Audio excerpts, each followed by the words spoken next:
It took me 335 applications before I got accepted in federal career.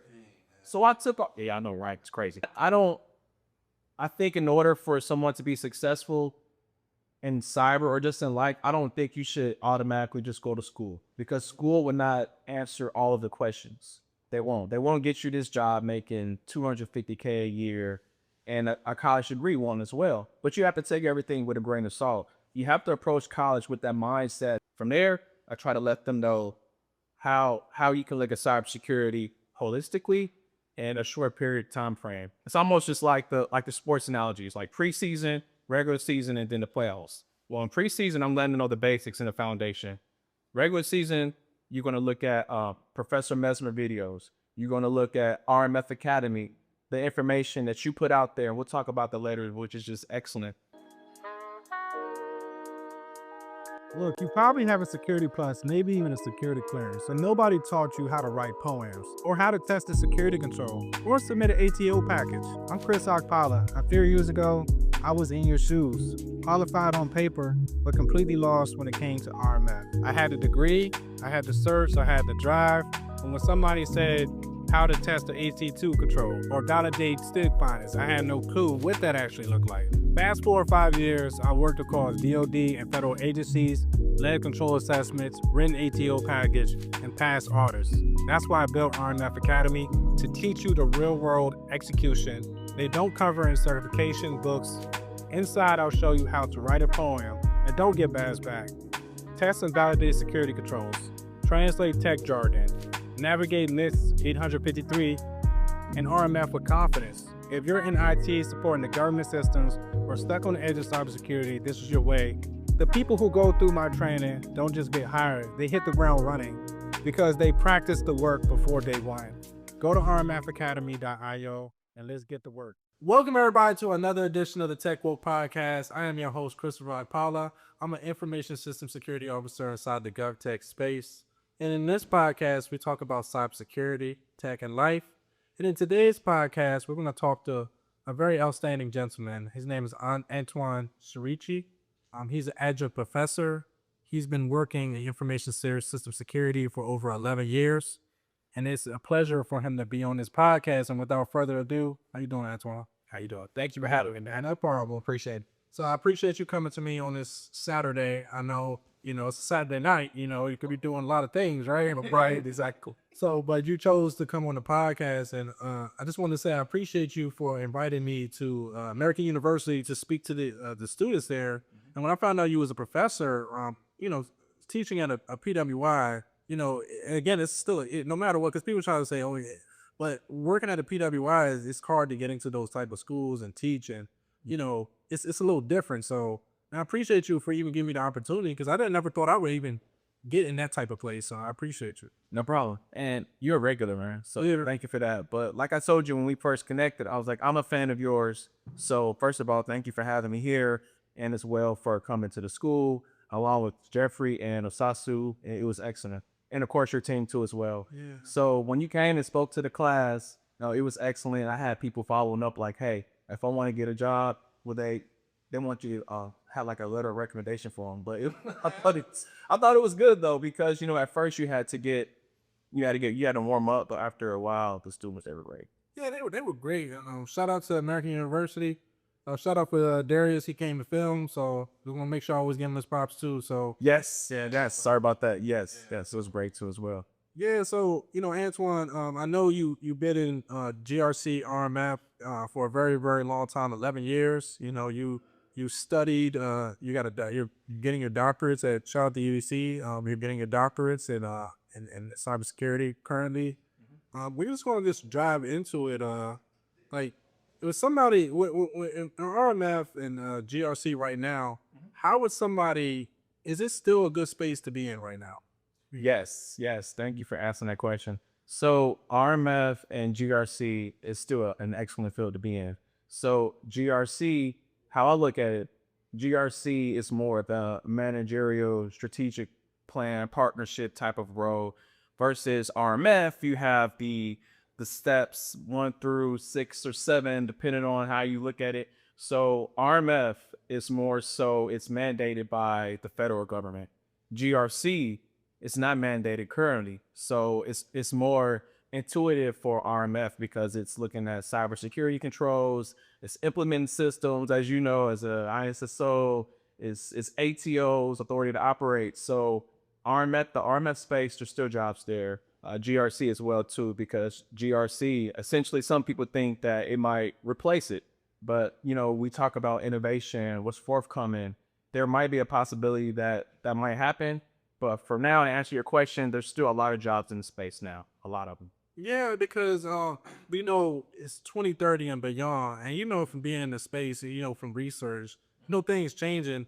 Maybe not the average. Hey, we got to know the 7 steps or 6 steps, or but it's changing to a space now where you got to adapt. You got to kind of know Python. You probably got to know the innovation on it. What's your thoughts on that also? Yeah. So yeah, you're right. So Python coding, you definitely should know that information as well. And it's a plus, right? Because if you're coming to the table and you're trying to get into the field, what can set me apart from the next person? I know Python, I can automate it. I know X, Y, and Z. This person doesn't. So moving forward, and if you think about NIST, for the NIST compliance, cybersecurity controls, well, if you talk about GRC and AI, well, it's going to be automated. So rather than having an individual input information in their poem to plan the action and milestones, it will already have been automated on the AI side. So that opens up a door for more jobs. Yeah, it's this updating a lot of for jobs, and people can be feeling intimidating. Like, Yeah. you know, even hearing the word ATL or poems or those, it is getting to the point where those are becoming just the basics now. But you know, with somebody just with AI, you can just learn that stuff on the fly. Yeah. Right. Yeah. So I agree. And that's the thing too. Like, so people, they're getting intimidated because people that are, you know, I won't give away my age, but people in my generation and above, it's just like, hey, you know what? This AI thing is going to replace my job. It might replace some jobs, but for the most part, you know, it won't replace most jobs. Some jobs it will. You think about automation. So you just want to make sure you're trying to keep abreast of what's coming.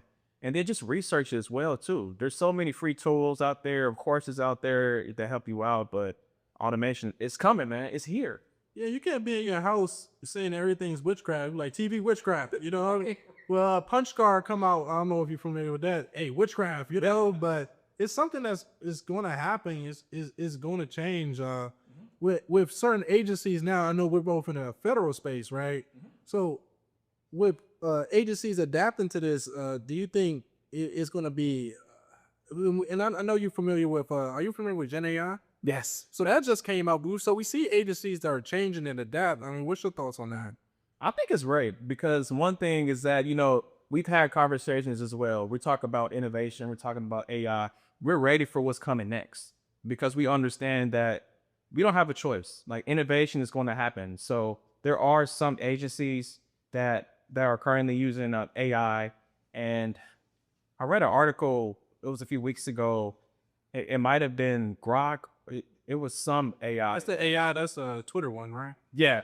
So I'm pretty sure it might have been Grok, but they were licensing it for like a really discount to federal agencies. So federal agencies are slowly coming around to the part of adaptation. So it's definitely here. It's just it's a process, as you know. So what agencies trying to do now? They try to be the trick bag. They be like, "I'll give it to you for $1," but then like a year later, hit you with that $250,000 bill. Right. You can't kick it out now. So Right. yeah, This is the trial period. Yeah. Right? You had it for $1, and the next fiscal year it's gonna tax you. So like with for zero trust with AI, do you think like with in the GRC space, no matter what, compliance is always gonna be there. It's not fun, you know. You're just reading a lot of things, Right. but how would somebody mainly adapt to those two different things, like with zero trust and AI? How would you do it? Great. So the first thing with zero trust, people are like, well, what is that? I was like, well, just in my simple terms, don't trust anything. Like, don't you don't trust You anything. don't trust that dude that opened the door. Don't trust somebody that come in your house. Don't trust somebody. Yeah. Don't trust anything, right? Don't trust anything. So from that perspective, you just want to make sure you want to make sure what's coming next. So my advisor tells me this all the time with cyber. It's not when it's going. It's not if it's going to happen. It's when it's going to happen. So one thing that you keep doing that you can do, zero trust. Just start reading up on information. like you said, compliance documents, reading risk management documents and this documents. It might not be fun. Now you don't want to read the whole 3,000 page document of NIST, for example. Just go ahead and just read the introduction, read what it's about, and then skim through the document. So it's more so just doing your research, because compliance, after a while, you're like, man, I don't want to read this document. But you have, once you're able to navigate where to go, this document only need control A, B, and C. This one, I just need access control. That make your life a whole lot better. Yeah, it's good to adapt right now, because the same thing with CMFC. I know so many people that started companies, they millionaires.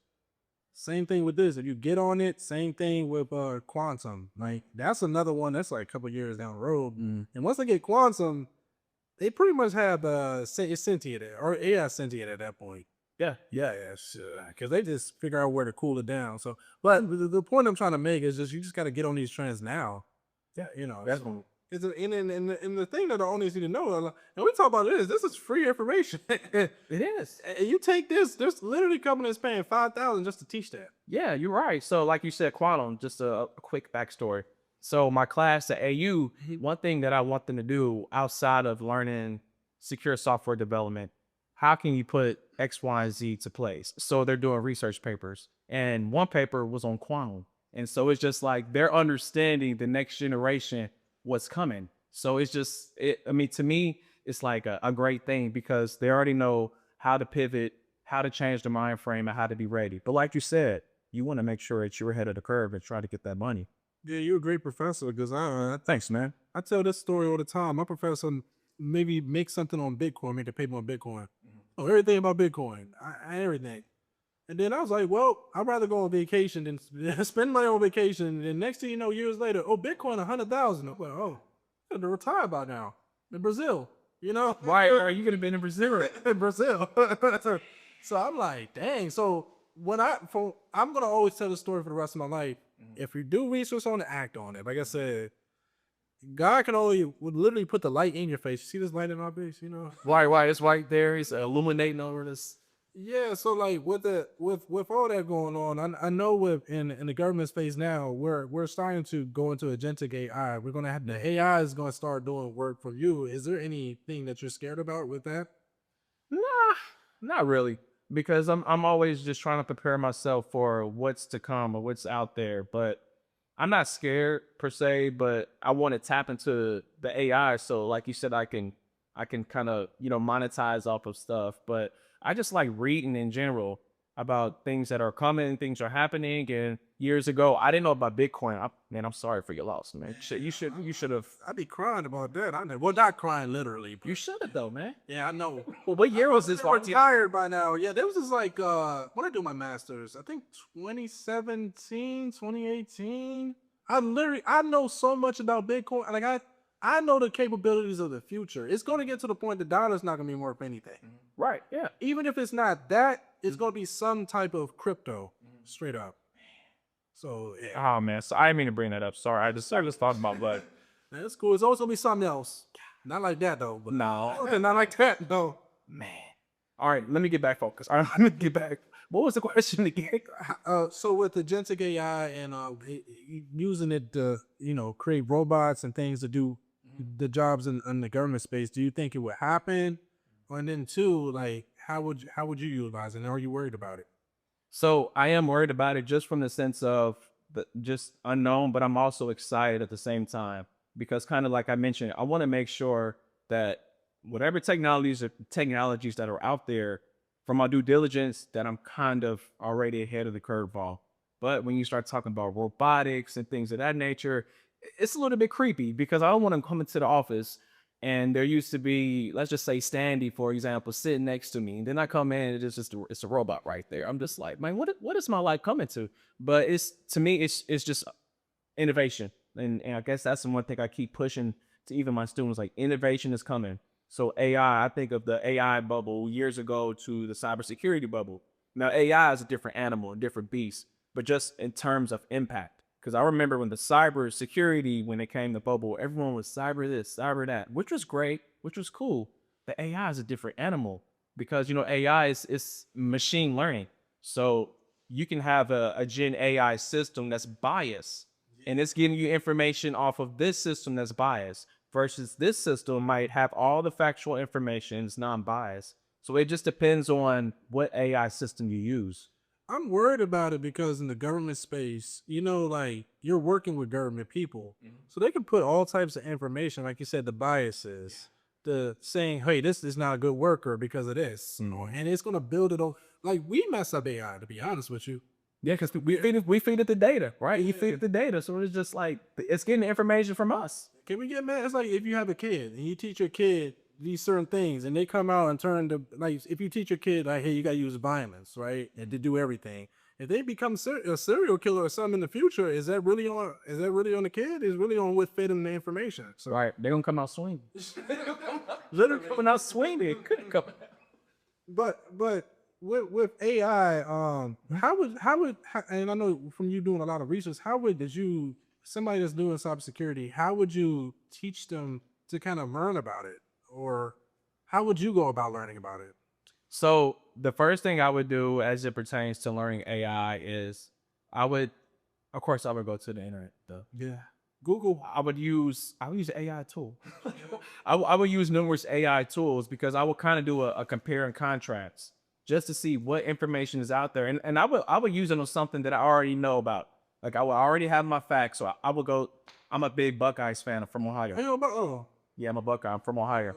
Buckeyes back there. Let's go Bucks. So I would just start and ask information like, okay, where's Ohio State University? Basic facts that I already know just to see if this information is accurate. But then again, I would take it to the next level. I know about cybersecurity, so I would start feeding it just random facts that I know, but just see how the information comes out. So that's the thing. It's like test and evaluation period. Just how you do like authorizing the system. I would just like RMF AI.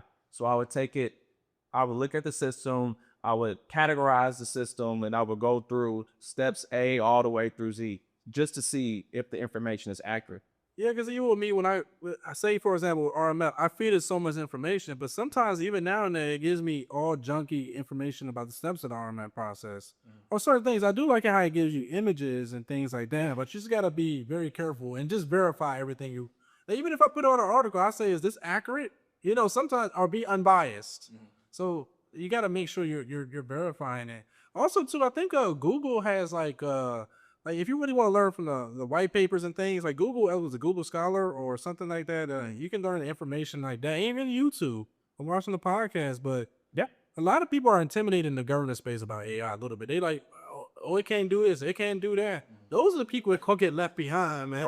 Right. Yeah, that's the thing. They're scared, but like it's okay because you're going into the charters of the unknown. But in order to get over your fear, what to say? The only thing to fear is fear itself. Get over that fear. Start learning about AI. Like you said, Google Scholar. That's where you can go and get information. Should be unbiased. And Go from there. White. Google Scholar is like it's very good information. They'll give you some very good information because you're reading actually college. It's stuff has to be approved. It's scholarly, yeah. So Yeah, you're right. So yeah, you can go to someone's Google Scholar page, and if they're an author or co-author, they might have three or four like published articles on there. I think I have two. It's sad. Congratulations. I know, right? I should have more. More. Yeah, I know, right? I should have said 5 just for. People, yeah, you're gonna have his 10 plus by the time it's done. But you're doing great. You even got one posted. That's amazing. You know, that's what's up. Thanks. Yeah, it was good. So that's the whole thing about studying and research. Just keep seeing what's out there. Put a paper out there. You might not agree with my paper, but can you find a different way to say what I'm trying to implement, and then put your spin on it. So that's the big thing about research. And then be curious, right?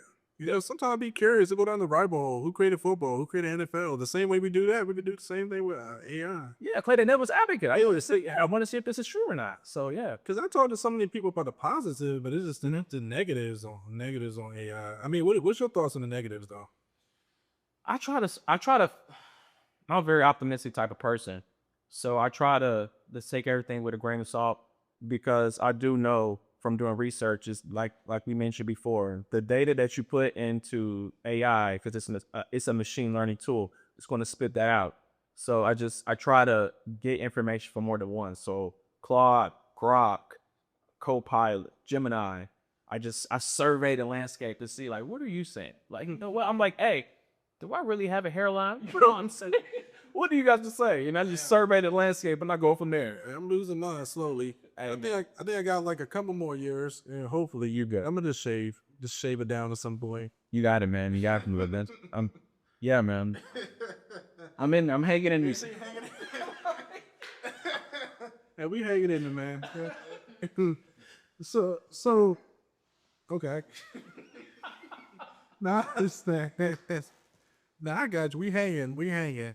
First, I know as a professor, you're always doing research and studying. From your research now, what are some of the trends that's coming? And then what are some things that we probably need to pay attention to going forward? So one thing you mentioned now is quantum. So for my research now, of course, it's ongoing. Hopefully, Lord willing, this time by next year I'll be done. But I'm looking at artificial intelligence, but a transformer-based Gen AI model that can help continuous monitoring to prevent attacks. So essentially, how we were talking about AI might replace our job.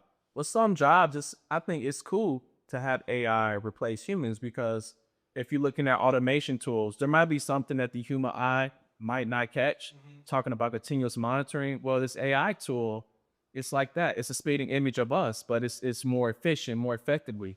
So just looking at AI, how the trends are as far as what's coming, but I'm looking at that from on my research front, just different transformer-based models through Gen AI, and then also trying to come up with different code, Python, and things of that nature, just to make sure that if there's something out there that I can extract that data. So that's one of the main things, and then quantum as well. Yeah, so I keep hearing quantum, and quantum is flawed in general. So hey, it's gonna make some money on that, It is. And kind of like you mentioned earlier when you had the Bitcoin stock. So, or you could have had the Bitcoin stock. So I'm doing research now because I want to make sure that I'm ahead of the curve as it pertains to, those type of stocks and stuff. So it's a learning tool for me. So I'm gonna come back to you. Hey, if something pop up, hey, just let me know. And I ain't trying to miss out no more. I'm tired, man. I'm tired. I'm trying to go to Brazil and relax. Yeah. I'm tired. Or go to Nigeria, go back to my home country, Oh, definitely got to go to the motherland. So like, and I know being a professor, you're teaching at American University currently. Yes. When you're talking to students, how are you educating them? What is the best practices when somebody is trying to get into the cybersecurity space? Excellent question. And that's something that I get excited to talk about. So so I'm at American University. I teach on the cyber front. And again, thanks for coming to fit into the class. So the biggest thing I tell people as it pertains to cyber is that depending on what you want to do in your career, there's an avenue for it. If you want to be a system administrator in cyber, you can do that. If you want to be on the policy side, you can do that. If you want to be a technical writer, you can do that. You want to work at the security operations center, you can do that. So the basic thing that I do is I let them know the foundation of cybersecurity, the triad: confidentiality, integrity, availability. From there, I try to let them know how you can look at cybersecurity holistically in a short period of time frame. It's almost just like the sports analogies, like preseason, regular season, and then the playoffs. Well, in preseason, I'm letting them know the basics and the foundation. Regular season, you're going to look at Professor Mesmer videos. You're going to look at RMF Academy, the information that you put out there. And we'll talk about that later, which is just excellent. Look at the information from professionals. See how they look at cybersecurity and make sure that you can put your own twist on it. From there, postseason, it's time to put it to work. So you're going to have to make sure that you can validate everything. Everything has an audit check, compliance check, cybersecurity, security checks. Do I have a preventative control in place? So it's almost just like that roadmap from step A to step Z, just to make sure that they understand it. And then at the end, they can replicate it. And I'm always there for the students to talk to them about it, to walk through it, give them real life examples, bring people like you and Jeffrey of SASU, come in, talk to the students and let them know about it. So it's more so a theoretical type of course, but you still need to know the basics and how to operate the tools. Now I understand. And then too, like as a professor, like a lot of kids, they always ask you, like, I just want to get into cybersecurity. I just want to know. But it's a lot of roles. I mean, do you like break that down to them? Yeah. I understand. Yeah, I do. So one thing that I like analogies. Like I'm a visual person. So I look at cyber as like a network diagram. So cyber is right here. And then you have the network side of cyber. You got network security. If you want to be a network engineer, you can do that. If you also want to be a compliance, you can be a cybersecurity auditor, or if you just want to get into the field. But it's the best way to get into cybersecurity. I took the role less travel. I went, worked at help desk, and then I pivoted over. So if you want to get into cybersecurity, you definitely need your Security Plus certification. But also, if you don't have work experience on your resume, you need to have some tools that you use online. You need to show them that you looked at Professor Mesmer videos, put on there some Coursera coursework, put on their RMF Academy. That's going to get their foot in the door. Once they get their foot in the door, they can pivot. So, like, what are some projects, like hands-on projects, you would recommend to them to do? Because I know, theory, reading and things like that. Right. So, what would you recommend to your students also? So Coursera, they have hands-on projects that you can do for cybersecurity. And some of my students for the fall semester, they were implementing controls, and they were looking at, it was a something for network security. I don't remember the name of it, but they went through Coursera, and that was the platform, and they were able to do hands-on labs. And so for the hands-on labs, they were able to, ping systems and different things as far as the network security and the OC layer, one of the 7 layers of cybersecurity.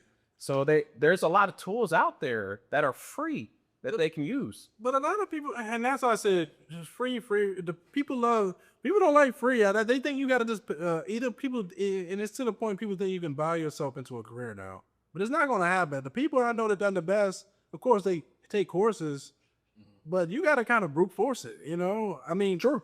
And especially when they talking to students and they talking about, they want to make 100K after they leave and things like that, do you kind of give them like a reality check about what things going to happen? Sometimes I do, because you have to. And I want to make sure that it's almost like cybersecurity. I'm like their first level of defense. So when they come to me with a question, I'm going to give them the reality. But there's always that respect factor there. But it's also, I'm looking at it as I'm a mentor to them. So if you want to get 100K coming out of college in cybersecurity, I'm not saying that you can't do that. But if you think you want to do that, plan for it. Plan your freshman year on how to get this 100K job. You might have to intern with Google, for example, your freshman year. Sophomore year, you might have to Google with NSA. Junior year, you might have to NSA with the FBI. And then your last year, let's say you work with Google or what's another company, Amazon, AWS. So look at the grades. That's all I do. Look at the grades, see how they have achieved 100K, and then make it on. And that's the best thing you got to figure out. Like, it's nothing wrong with copying a format. No, it's not. Saying like It's not. Like even when I do podcasting or how I move in life, I just copy somebody that did it before me, but still do it your own way. But it's just already, you don't have to change anything up, man. It's just the same process. Yeah, and that's it. Now I agree with you. It's the evolution of life. The pendulum will keep swinging. Look at the grades and see what made them great, and then put your own twist on there. Just put a little twist. Yeah, just like we always talk about RMF. I'm like, man, I love what you're doing. I just want to be a part of something that's authentic. Your platform is authentic, so it's just like, I'm coming and I'm looking at you. It's authentic. I can put my own twist on it, and then still show you the respect, and then make life better. Yeah, that's what I'm saying. If I can't be myself, how do I expect the guests to be themselves? Right. You know what I'm saying? I gotta be my 100% so. I ain't gonna be comfortable. You're like, well, Chris, serious, But y'all pull a comment, be yourself, and figure. And that's the thing about it. And even being a mentor and being a college professor, it's like, hey, I'm telling you from a place of experience. I can tell you from a place of experience, and you and I talked about this. It took me 335 applications before I got accepted in federal career. So I took, I know, right? It's crazy. So I took all of those no's. Yeah, it's crazy. I took those no's and I made a positive out of that. I try to find a silver lining in every situation.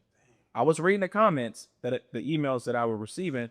Most of the time, they said it went to a vet. I respect the vets. I have nothing against that. But there was one time I got an email back from the actual recruiter and told me that I wasn't accepted. So what did I do? I reached out to her. I'm like, the worst thing she can do is not respond. And she told me what I needed to do on my resume. And thank God she helped me because she didn't have to. She was just like, hey, Antoine, we liked your resume. We liked your accomplishments. However, you need X, Y, and Z. And that's a recurring thing in your life. Because with you just reach out. You never know what happened. Yeah. Like the fuel, like I reached out. And I was like, because I didn't know, and I was just looking. I was like, oh, this is just a good brother, man. I'm gonna talk to him. With education now, I'm kind of 50-50 on modern day education in colleges. I believe you should have a degree. I wouldn't be where I am without a degree. I think there's gaps in the educational system. Some universities do it right, but I feel like a lot of universities are outdated. I mean, what do you think can help that? Gotcha. So yeah, so I'm definitely with you there on the educational front. Tennessee State, HBCU undergrad. I went to, yeah, man, at HBCU, but graduate school, Georgetown graduate, UDC, HBCU. So I had to put it out there.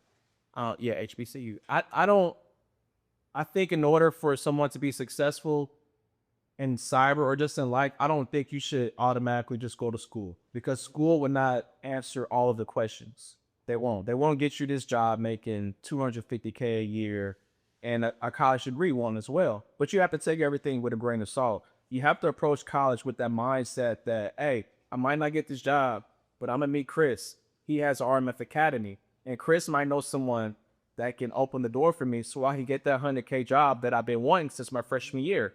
So there's different ways to manipulate it and think about it. Now the gap, one of the biggest gaps that I see in higher ed, and one thing I can say is great about American since I've been there, is that the chair, and when we talked, he was just saying, hey, this is how we've looked at cybersecurity at our school at American University.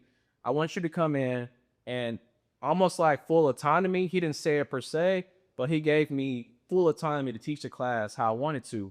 And to think about being younger, we understand a younger generation. So we know how to talk to them. We know what they want. We know what they're looking for. So I'm just taking tidbits from people that I learned before me and even a younger generation, and I'm just trying to reformulate a better class for them.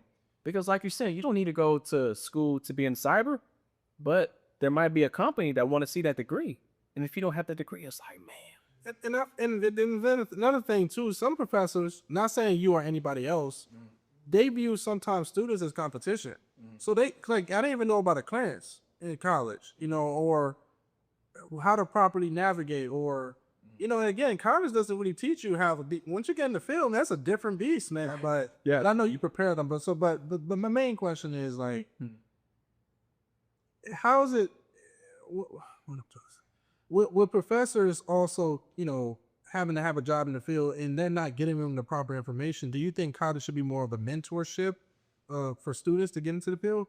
Definitely. And I'm glad you said that. And that's one of the reasons why I had you and your friends come in. Because I'm like, look, you might not understand what I'm saying. You might not believe me, but you know what? It's okay. I could bring professional industries in. I could bring an ISSO that's going to let you know how to go through the ATO process. What is RMF? Why is it important? I'm going to bring Jeffrey in. He's going to let you know about database, engineering. I'm going to bring Asasu in as well. He's going to come in talking about information security, cybersecurity. So if they can't learn from me and what I'm saying, if they can't learn from you and what you and your colleagues are coming, you got to look in the mirror. You got to look in the mirror, man. Like, you have to look in the mirror. And that's one of the biggest things too, is you want to make sure you give them the opportunity to succeed. And I can get up there and read slides all day, but if I'm not being practical, if I'm not explaining, if I'm not practicing what I'm preaching, they're not going to listen to me. So that's why I'm bringing people in, and I'm mixing it up. I'm bringing the TED Talk thing to the class. I call it Cyber Talk, but it's more so for them. It's for your benefit, because I don't look at them as my competition. I look at them as my equal. And I think that's one of the reasons why I have a great relationship with my students. I'm like, hey, you can come talk to me, even in the class. If there's something that I'm saying and it's incorrect, and you know it's incorrect, raise your hand. I will not get mad. Come on up here. Let us know what's going on. And then after class, I'm going to ask you, hey, can you help me out with X, Y, and Z? Because we don't know everything. So you just let them know, hey, we the same level. And that's why I like it. Some professors are like, well, you listen to me. Right.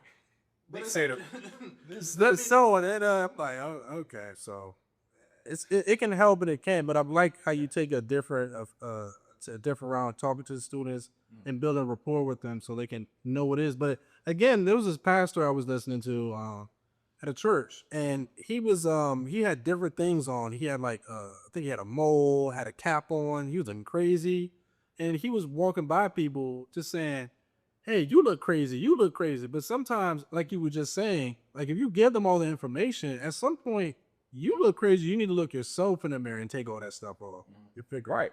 Yeah, yeah. And it's like like accountability is big. And I'm always constantly trying to hold myself accountable.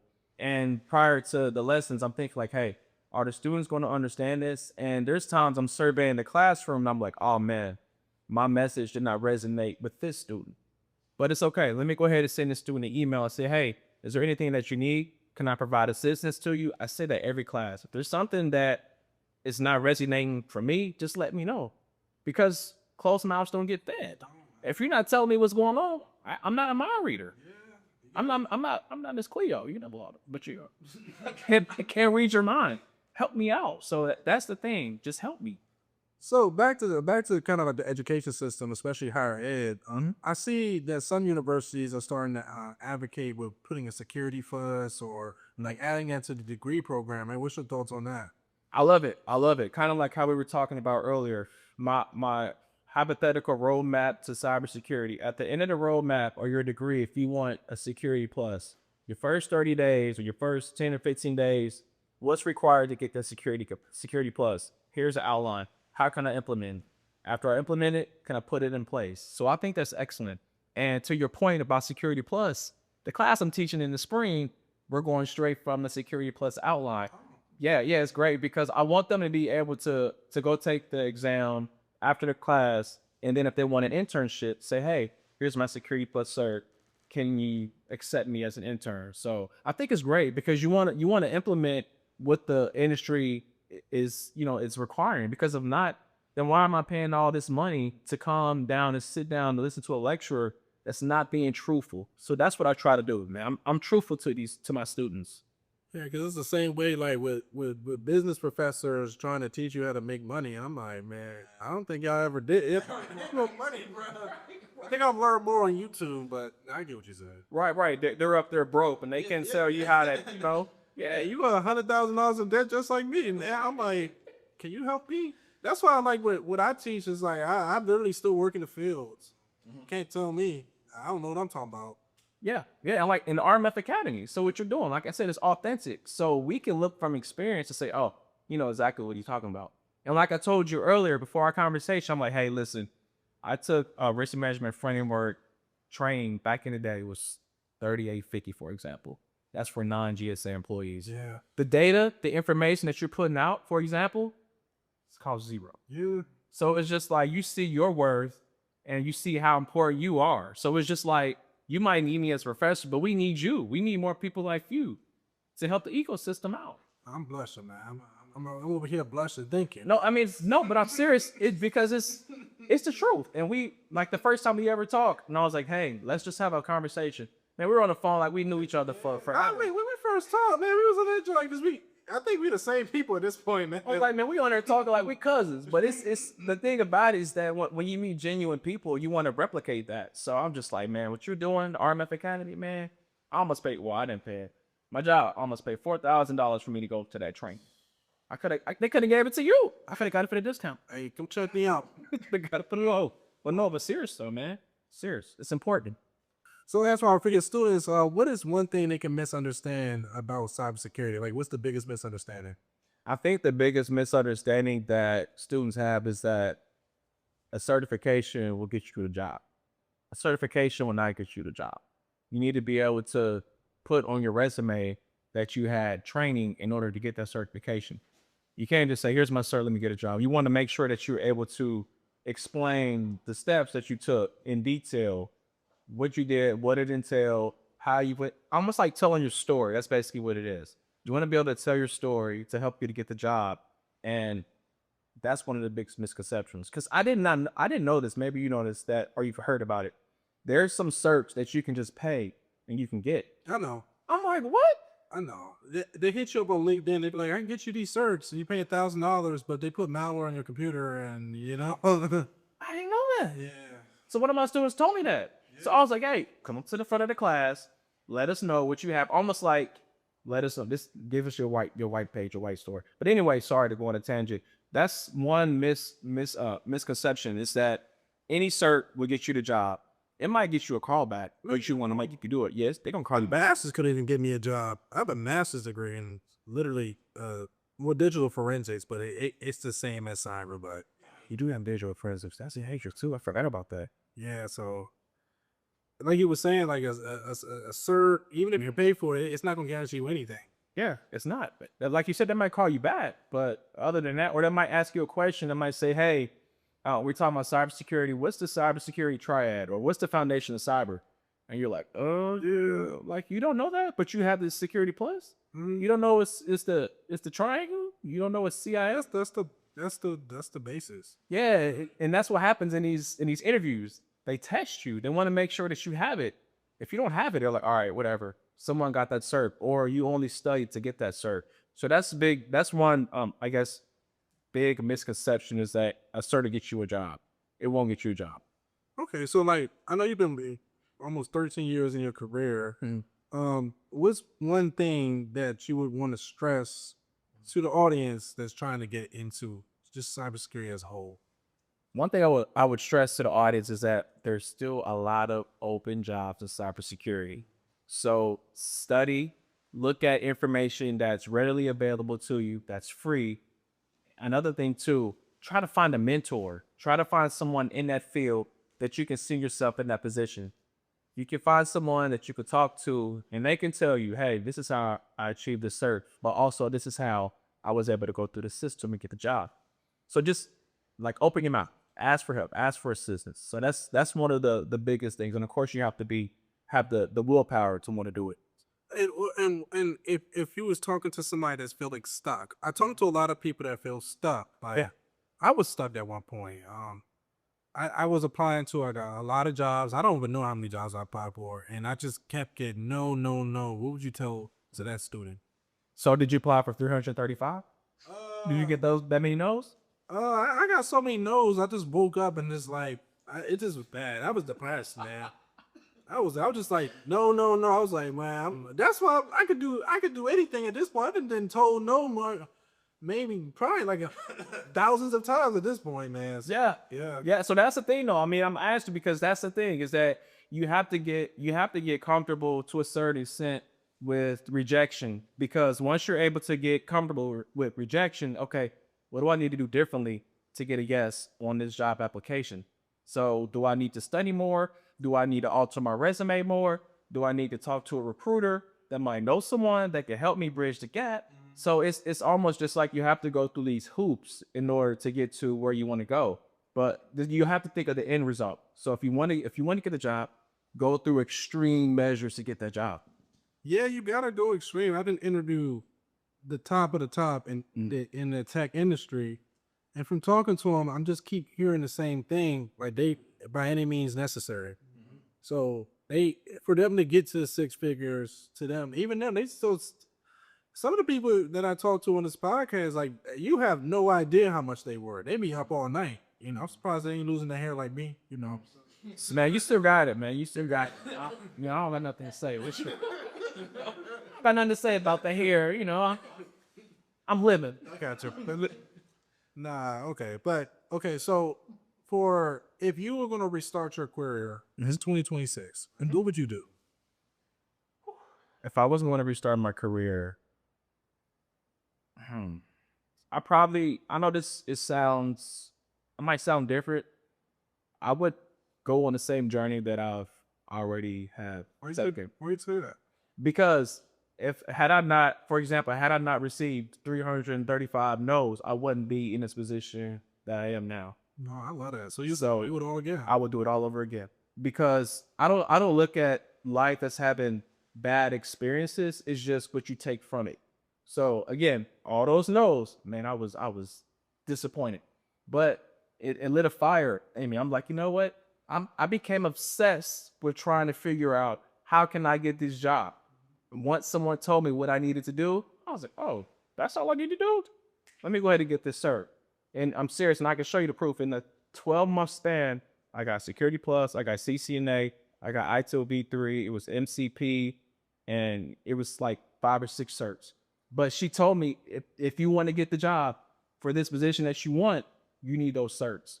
Like, man, but I had to do it. I had to do it. So I just started studying. Like you said, I didn't put in the hours that other people did, but I'm staying up throughout the night, 4 or 5 a.m. and I'm studying. I'm trying to get that. I'm trying to get that, sir. My wife was like, why don't you go to sleep? I said, nah, I need to get this job. I need to get that job. So it's a mindset, but I wouldn't change anything because I just think that, you know, your fears can hinder your growth. And then I always looked at it. My mom used to always tell me, God puts the best things on the other side of the hill. So you got to climb over the hill. You got to go through it. And I'm like, here I am. You know, I'm a work in progress, but man, I would do it again. Now I probably would have invested in Bitcoin back in the day. Invested in Bitcoin. Hey, it's not too late though, but I gotta find some altcoin or something. Right. We'll find something. We'll find something. But yeah, I wouldn't change anything, man. I wouldn't, just because it's helped me to be the person I am today. It's just coming to grasp with that. Yeah, like sometimes with me, like, you know, I learn from emulating other people, you know, like emulating, you know, getting better, things like that. So the same way, like I would say the same thing, like I took the unconventional. Sometimes I've noticed in my life, I take the hardest way to do stuff. Yeah, you appreciate it more. Yeah, so I wouldn't change anything either, because like with God, you know, God puts you, like, same thing, like God wants you to, like Moses, we in my church, we talking about Exodus. Moses went to God and was like, yeah, no, God went to Moses and told him, I want you to do this.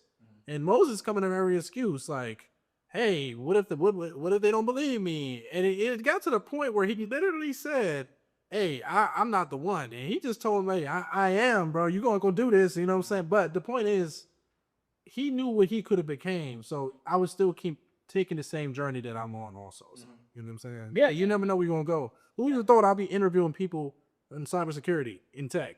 Yeah. Because I used to be a real introvert, you know? Yeah, on RMF Academy, like, you have this huge presence, huge following. People come to you for information. So like you said, who knows? You might not have had this platform that you have today. Like, you're reaching thousands of people just instantaneously. You press submit, people are going to see that information. You have RMF Academy. Here's how to secure your system. People are going to see that. They're going to keep reposting that. I'm showing my coworkers, like, hey, look at that. Appreciate it. Like, oh, this is for free. Look at that.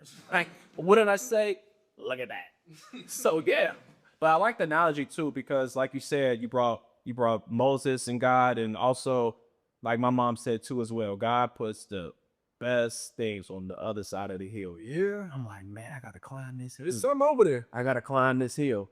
I'm climbing this hill. Rejection, rejection, rejection. I'm like, yeah, what? For real? Rejection, rejection. But towards the end, it's just like you see light at the end of the tunnel. Well, actually, I see light in darkness. Some people say you see light at the end of the tunnel. I say, well, that's you. That ain't me. I'm seeing light a little bit, but it's staying consistent. Consistency though. So Antoine, can you tell me, like, where can the audience find you?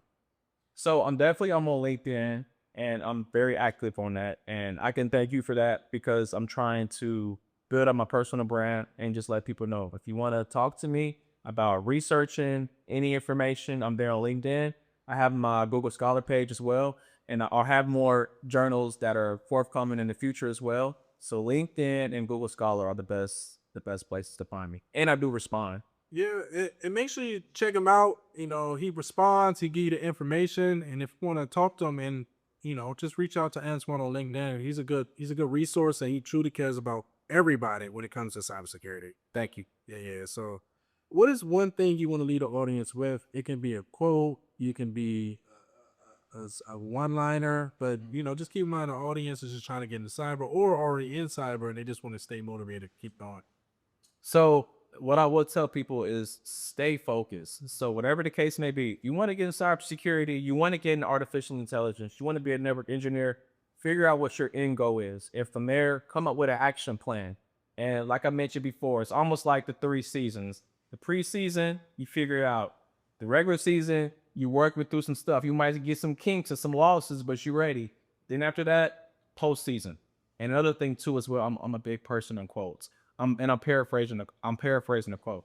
He who says he can and he who says he can't are both usually right. So you want to make sure that you have that mindset. Always think positive. Yeah, you always gotta be positive. And even with me, I used to be real negative. I'm getting better now, you know, but You just gotta be positive, man. Whatever you speak out your mouth is what you become. Yeah. You know? Exactly. Or who you hang out with, that's what you become. And if it was or the wrong people, you know what I mean? So That too. Who you hang out with, like who your inner circle is, like you might be the fifth person. So you just want to make sure that you're around like-minded people. Like when I reached out to you, I'm like, hey, whenever you and Jeffrey and Asasu, you all hang out, just let me know because I want to be around people like you all because you uplift me and I can see myself in your position. So like you said, I'm looking at the grades. Like you're one of the grades I'm looking at. So I'm just like, how can I get to there? but I gotta check. But seriously though, like I'm trying to be like Jordan, man. 100,000 next year. You know, he's that money. yeah. So now I appreciate you, Antoine, for coming on this podcast, especially on a Saturday night. You could have been doing anything, man. So I appreciate you coming on. Thank you. Giving the knowledge, yeah. Appreciate it, man. Gotcha. So for anybody that's watching the Tech Board Podcast, I'm your host, Christopher Okpala. Remember to like the video, subscribe to the channel, comment down below if you had a different take on what's going on. Remember to check out rmfacademy.io. And remember, everybody, get 1% better every day. Peace out. I'll see you on the next one. Peace, everybody.